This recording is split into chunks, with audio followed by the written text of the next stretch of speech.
VP, nawindang talaga ang mundo ng politika, pati ng social media. Kasi kami po nakatutok sa social media. Alam niyo naman po na ang aming mundo ay social media.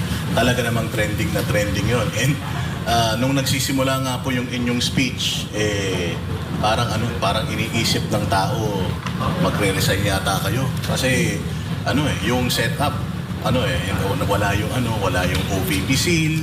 Tapos nakaitim na itim kayo, parang nagluluksa kayo nung inyong nilahad yung inyong or nilabas yung inyong speech.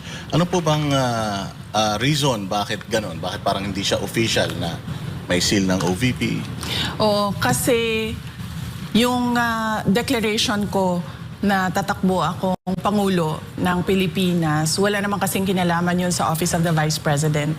So, meron pa rin akong trabaho hanggang ngayon bilang pangalawang Pangulo, pero meron akong dinagdag na gagawin ko. At yun yung pagpipresenta sa aking sarili para sa taong bayan na tumakbong Pangulo.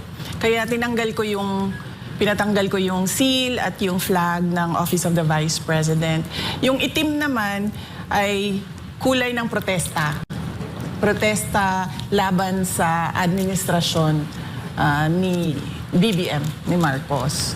So yun yung kulay na napili namin noong 2025, noong tumakbo yung mga senators ng PDP laban. Napili ni Senator Amy Marcos din, itim, dahil yun yung nararamdaman ko nagluluksa dahil bakit umabot na sa ganito yung bayan natin, and nagluluksa dahil napakadilim noong nakikita kong kinabukasan natin sa administrasyon ni BBM.